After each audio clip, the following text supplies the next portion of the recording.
Hello student, welcome to तासु academy. ये lecture है आरबीआई असिस्टेंट का, जिसका एग्ज़ाम 22 नवंबर 2020 को कंडक्ट हुआ था और ये इसका मेंस एग्ज़ाम था। इसमें काफ़ी जे के क्वेश्चन पूछे गए थे जो आपके आगामी जितने भी एग्ज़ाम होने वाले हैं बैंकिंग के, जिसमें करंट अफेयर, बैंकिंग अवेयरनेस या जनरल अवेयरनेस पूछे जाएंगे, उनके लिए काफ़ी इंपॉर्टेंट है। जैसे अभी आपका आईबीपीएस स्पेशलिस्ट ऑफिसर लॉ का जो एग्ज़ाम 26 और 27 दिसंबर को कंडक्ट होना है। उसके बाद केनरा बैंक का जनवरी के लास्ट और फरवरी के फर्स्ट वीक में आपका एग्ज़ाम कंडक्ट होना है, उसमें भी। और जो आरआरबी का जो मेंस एग्ज़ाम होना है, चाहे वो पीओ का या कलर का, उनके लिए भी काफ़ी इंपॉर्टेंट होगा।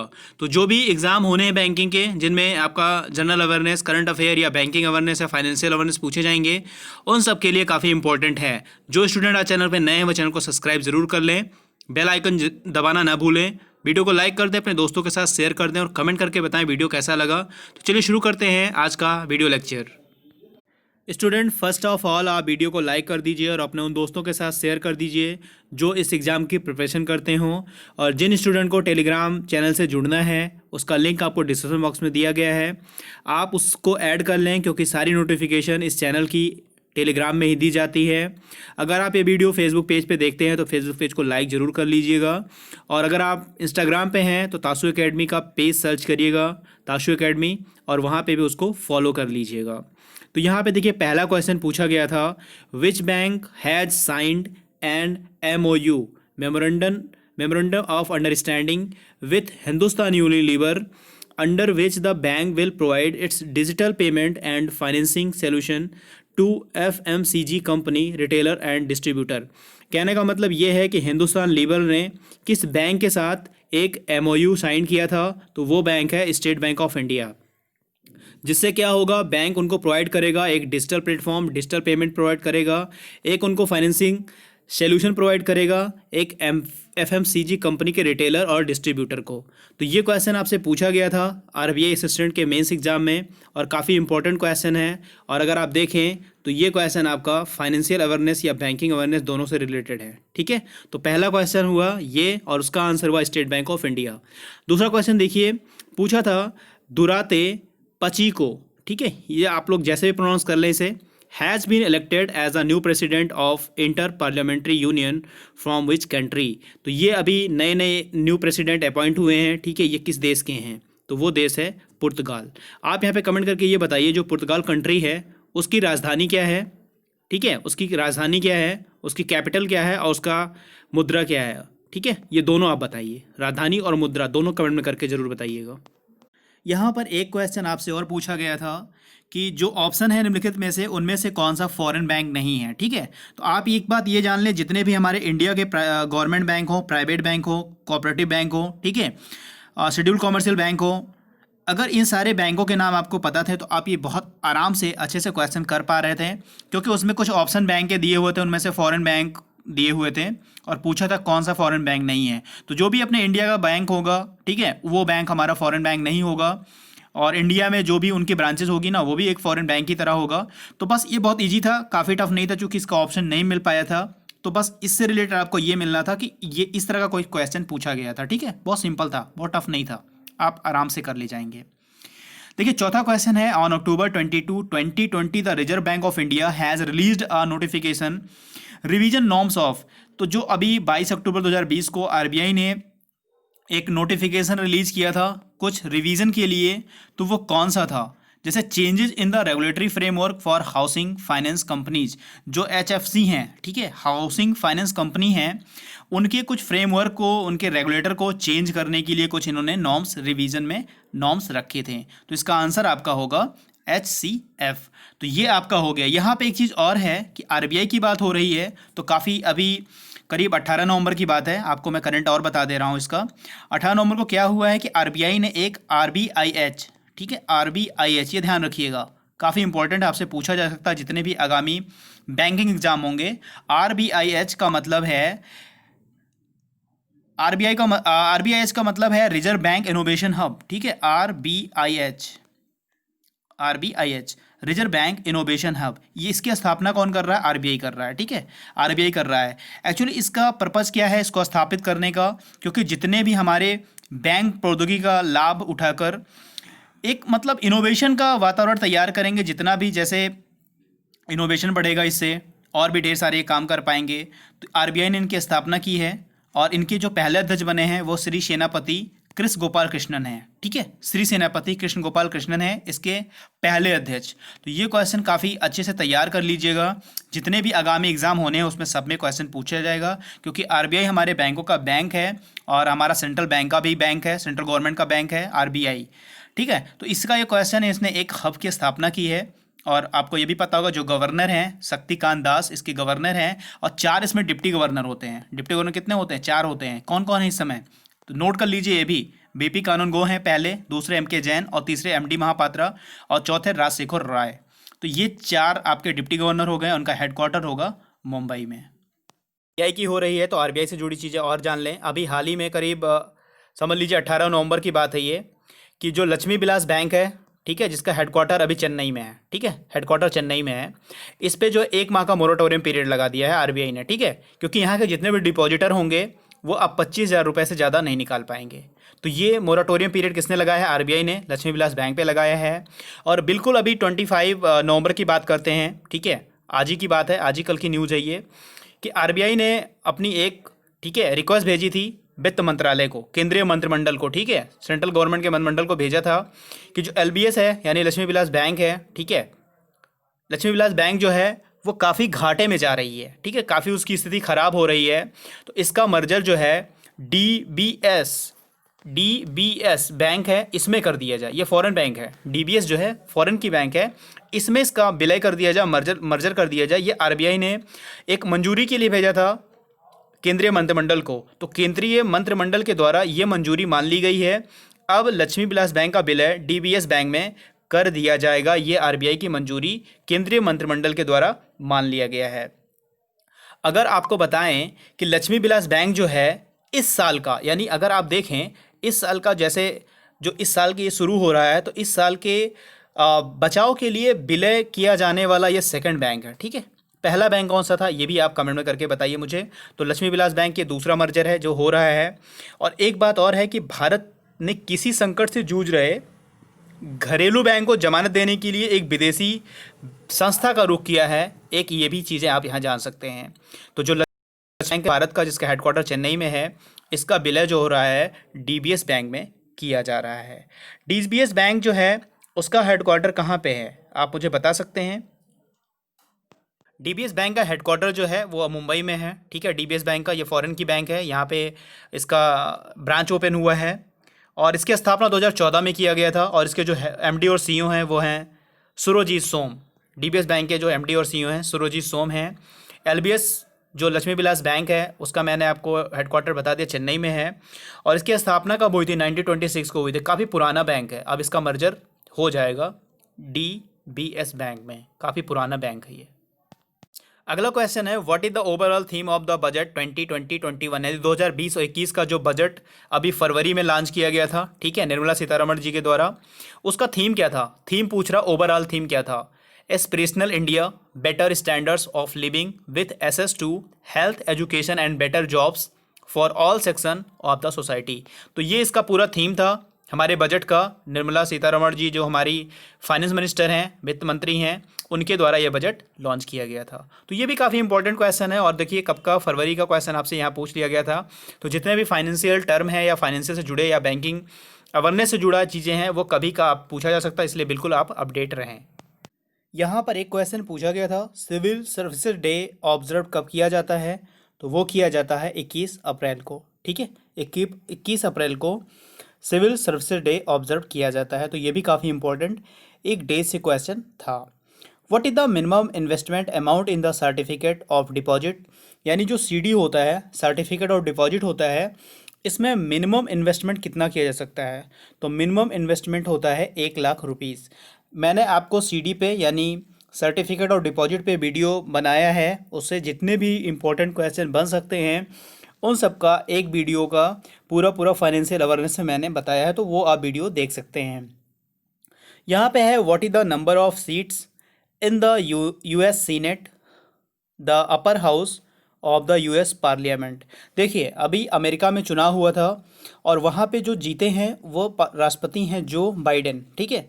जो बाइडेन एक नए राष्ट्रपति बने हैं और ये 46 नंबर के राष्ट्रपति हैं, तो ये भी ध्यान रखिएगा, ठीक है, क्योंकि अभी नया नया चुनाव हुआ था और उसमें डोनाल्ड ट्रंप को हार हुई है और ये जो बाइडेन जो है नए राष्ट्रपति 46 नंबर के बने हैं। और अमेरिका के इतिहास में सबसे ज़्यादा उम्र के ये राष्ट्रपति हैं। और वहाँ की जो उपराष्ट्रपति बनी हैं वो कमला हैरिस उपराष्ट्रपति बनी हैं, ठीक है। तो यहाँ पे यही पूछा जा रहा है कि जो सीट है जिसको अपर हाउस बोलते हैं उसमें कितनी सीटें हैं, तो वहाँ पे सीटें हैं 100, तो 100 सीटें हैं, ये जरूर याद रखिएगा। अगला क्वेश्चन है, जो हमारी फाइनेंस मिनिस्टर हैं निर्मला सीतारमन, इन्होंने लॉन्च किया था ई बिक्रय ऑक्शन प्लेटफॉर्म, ठीक है। ई बिक्रय ऑक्शन प्लेटफॉर्म से एक प्लेटफॉर्म लॉन्च किया था। ये प्लेटफॉर्म किससे संबंधित था, ये क्वेश्चन पूछा गया था। क्या पर्पस था इसका? तो इसका पर्पस था कि enable online auction of attach asset by bank. Bank के द्वारा जो एसेट अटैच किया जाता उनको ऑक्शन करना था, ये उसका पर्पस था। किसका? ई बिक्रय ऑक्शन का, ठीक है। तो ये भी ध्यान रखिएगा, इस तरह के क्वेश्चन आपके एग्जाम में देखने को मिलते हैं। Who is the new chief executive officer of the HDFC bank? HDFC bank के न्यू चीफ एग्जीक्यूटिव ऑफिसर कौन हैं? तो शशिधर जगदीशन उसके न्यू एग्जीक्यूटिव चीफ ऑफिसर थे। अगला था कि James Bond actor Sean Connery passed away recently at 19 years, he was from which country? ठीक है, जो अभी जेम्स बॉन्ड एक्टर थे सीन कॉनरे, इनका निधन हो गया था, ठीक है। ये किस देश के थे? तो ये थे स्कॉटलैंड के। अच्छा, स्कॉटलैंड देश है तो इसकी कैपिटल क्या है, ये मुझे कमेंट में करके आप जरूर बताइएगा। कैपिटल और करेंसी दोनों बताइएगा, क्योंकि जो भी आपका बैंक एग्जाम होता है उससे कैपिटल और करेंसी से एक क्वेश्चन आपको देखने को मिलता है, तो ये जरूर कमेंट में करके बताइएगा। अगला क्वेश्चन था who has authored the book? एक बुक है जिसका टाइटल है pandemonium the great Indian banking tragedy. तो ये बुक का टाइटल किसने लिखा है? वो लिखा है तमाल बंदोपाध्याय। तमाल बंदोपाध्याय ने एक बुक लिखा है जिसका टाइटल है pandemonium the great Indian banking tragedy. अगला क्वेश्चन है किया मोटर्स, ठीक है। किया मोटर्स आपने काफ़ी सुना होगा, ये किस कंट्री का है? तो ये है साउथ कोरिया का, ठीक है। साउथ कोरिया की कैपिटल और करेंसी ये भी इंपॉर्टेंट है, तो ये भी आप दोनों कमेंट में करके जरूर बताइएगा, ठीक है। Where does Lewis Hamilton? Lewis Hamilton जो हैं ये किस कंट्री से बिलोंग करते हैं, ठीक है, कहाँ से आते हैं ये? United kingdom. तो ये लुइस हैमिल्टन जो हैं वो यूके के हैं, यूके। और लुइस हैमिल्टन ने अभी हाल ही में एक जो फार्मूला रेस होता है ना, वो ये फार्मूला रेसिंग करते हैं, ठीक है, रेसिंग करते हैं F1 के। ये समझ लो एक तरह के खिलाड़ी हैं। तो अभी तुर्की ग्रैंड प्रिक्स 2020 हुआ था, तुर्की ग्रैंड प्रिक्स 2020 हुआ था, ये हुआ था इस्तांबुल पार्क में, और इन्होंने ही जीता था। कौन? लुइस हैमिल्टन ने ही जीता इसको, तुर्की ग्रैंड प्रिक्स 2020। और ये कौन सा कार चलाते हैं? तो ये जान लीजिए मर्सिडीज चलाते हैं ये, और ये इनकी 10वीं जीत थी, 10वीं जीत थी, ठीक है। तो ये इनके बारे में जानना काफ़ी ज़रूरी था, कभी काफ़ी करंट का न्यूज़ चाहिए। तो यहाँ पे आपको जो करंट अभी चल रहा है वो भी जानने को मिल रहा है, और जो एग्ज़ाम में आया हुआ था पुराना वो भी जानने को मिल रहा है। तो दोनों चीज़ें आपके लिए काफ़ी इंपॉर्टेंट हैं, तो ये भी ध्यान रखिएगा, और इनका एक नोट्स ज़रूर आप बना लीजिएगा अपने आगामी एग्जामों के लिए।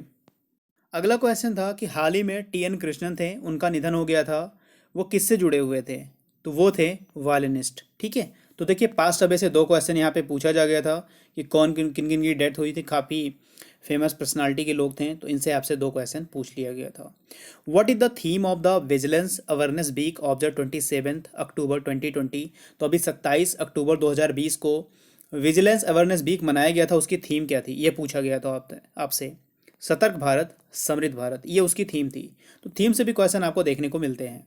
द मालाबार नेवल, ये काफ़ी बार क्वेश्चन आपके एग्जाम में पूछा था, काफ़ी इंपॉर्टेंट है, ठीक है। मालाबार नेवल एक्सरसाइज होता है, इसमें जो क्या होता है आपका, इंडिया होता है, USA होता है और जापान होता है, ठीक है। तो यहाँ पे जापान आपका आंसर होगा, क्योंकि 3 से होता है, त्रिपक्षीय होता है मालाबार नेवल, और इंडिया USA और जापान के बीच में ये होता है। काफ़ी बार ये एग्जाम में पूछा जाता है, तो इसको ध्यान में जरूर रखिएगा।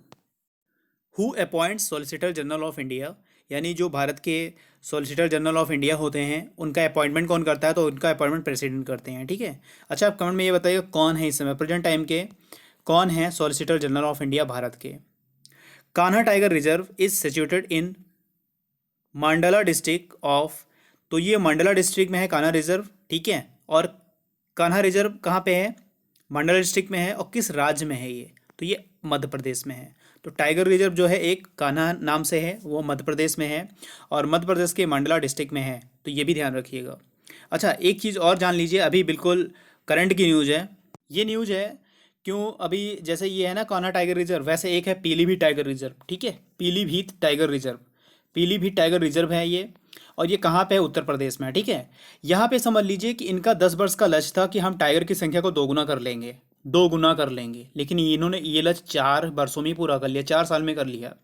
यानी 2014 की बात करते तो इनके पास जो बाघों की संख्या थी 25 थी, और अब इनके पास बाघ हैं 65, यानी जस्ट डबल से भी ज़्यादा कर लिया है। और लक्ष्य कब तक था इनका, 10 साल का था, लेकिन वो 4 साल में पूरा किया है। इसके लिए इनको एक अवार्ड दिया गया है, अंतर्राष्ट्रीय पुरस्कार दिया गया है इसी चीज़ के लिए कि आप लोगों ने जो 10 वर्ष का लक्ष्य था और उन्होंने आपने 4 सालों में ही पूरा कर लिया, ठीक है। तो इसके लिए एक टैग दिया गया था, टाइगर्स टाइम 2, यानी बाघों को दुगना करने के लिए अंतर्राष्ट्रीय पुरस्कार दिया गया है। तो ये जरूर ध्यान रखिएगा। और कान्हा टाइगर रिजर्व कहाँ है, आपके मध्य प्रदेश में है। तो काफ़ी करंट का था, इसलिए मैंने आपसे ये डिस्कस किया। Which national park has been declared as a UNESCO biosphere reserve. अभी एक नेशनल पार्क था जिसको यूनेस्को बायोस्फीयर रिजर्व में शामिल किया गया है, वो है पन्ना नेशनल पार्क, ठीक है। तो ये भी कमेंट में करके बताइएगा पन्ना कहाँ पे है, किस स्टेट में है ये, तो ये कमेंट करके जरूर करके बताइएगा। ये सारी चीज़ें आपके लिए काफ़ी इंपॉर्टेंट हैं, और ये तो अभी काफ़ी करंट की न्यूज़ थी, पीलीभीत टाइगर रिजर्व, तो वो भी मैंने आपसे डिस्कस किया। अगला क्वेश्चन है, what is permissible amount of gold that can be held by entities such as trust and universities under the sovereign gold bond scheme. देखिए ये क्वेश्चन अभी आया था आरआरबी के स्केल 2 में, आरआरबी के स्केल 2 में आया था, और मैंने पूरा इसका डिटेल आपको बता रखा उस वीडियो में, ठीक है। तो वो सर्च कर लीजिएगा या प्लेलिस्ट में जाकर देख लीजिएगा, जो मैंने आरआरबी के एग्ज़ाम में, ठीक है, मेंस में, उसके एग्ज़ाम में जो आया था पेपर में लॉ ऑफिसर के, पूरा करंट अफेयर जो जीए आया था बैंकिंग इंडस्ट्री वाला, उसमें मैंने सोवरिन गोल्ड बॉन्ड के बारे में पूरा डिक्लेयर बताया है कि कौन कौन कितना कितना अमाउंट में जमा कर सकते हैं, कितना नहीं जमा कर सकते हैं, कौन एलिजिबल होते हैं, किन के लिए ज़्यादा है, ट्रस्टी के लिए है, यूनिवर्सिटीज़ के लिए है। तो सारी चीज़ें मैंने उसमें बताई, वो वीडियो आप ज़रूर देखिएगा, वो भी आपके लिए काफ़ी हेल्पफुल होगा।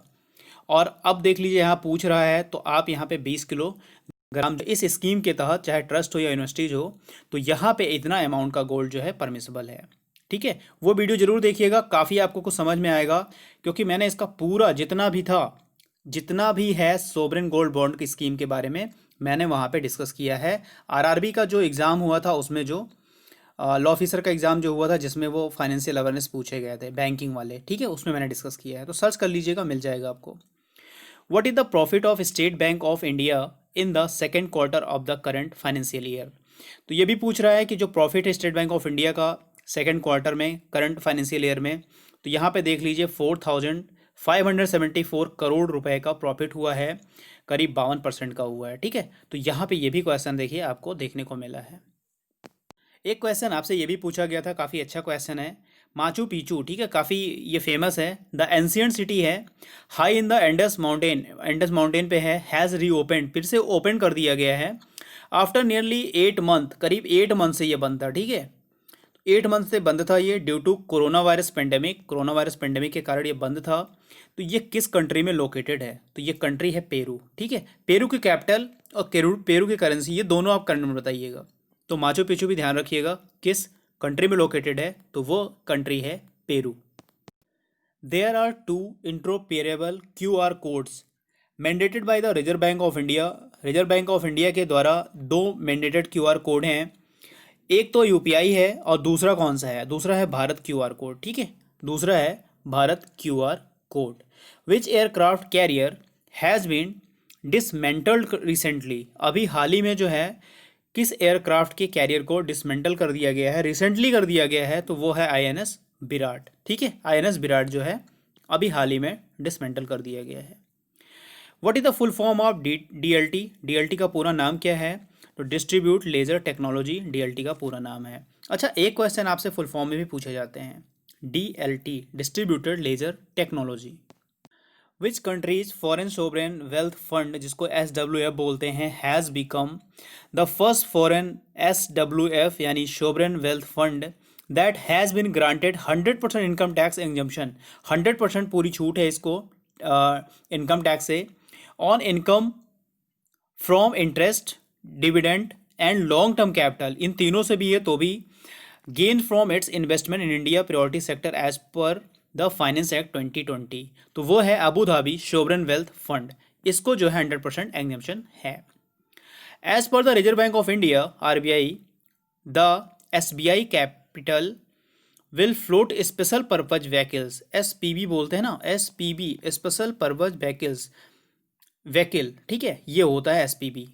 तो ये है कौन सी, एनबीएफसी डेट परचेज, ये इसकी एसपीबी है। Who acquire 100% stake in Columbia Asia Hospital Private Limited for over 2000 crore, 2000 crore रुपए में 100% स्टेक एक्वायर किया है किसने, Columbia Asia Hospital Private Limited में, तो वो है मणिपाल हॉस्पिटल ने 100% जो है शेयर एक्वायर कर लिया है Colombia Asia Hospital Private Limited में। एक क्वेश्चन रिलेटेड था आपसे सार्क से कि सार्क कंट्री जो है और उसके name, there is a central bank, जो उसका सेंट्रल बैंक है उसका क्या नाम है, तो उसका नाम है royal monetary authority of Bhutan. तो ये भी याद रखें, ठीक है, इसमें रॉन्गली स्पेल्ड मैच करना था, तो जो इसका सेंट्रल बैंक था वो था royal monetary authority of Bhutan. तो ये थे टोटल आपके 30 क्वेश्चन जो जीए में पूछे गए थे। काफ़ी इंपॉर्टेंट है, अगर आप देखें तो आपके जो आरआरबी का लॉ ऑफिसर्स का एग्जाम हुआ था फाइनेंशियल अवेयरनेस का, उससे भी एक दो क्वेश्चन रिपीटेड हैं, ठीक है, और काफ़ी चीज़ें जो मैंने आपको बता भी रखी हैं, तो काफ़ी फाइनेंशियल अवेयरनेस से ही आए हुए हैं। तो आई होप आपको वीडियो अच्छा लगा होगा। अगर आपको अच्छा लगा हो तो वीडियो को लाइक ज़रूर कर दीजिएगा, अपने दोस्तों के साथ शेयर कर दीजिएगा, और कोई क्वेरी हो इससे रिलेटेड या किसी भी चीज़ से तो कमेंट करके ज़रूर बताइएगा। थैंक यू फॉर वॉचिंग, मिलता है नेक्स्ट वीडियो में। God bless you to all.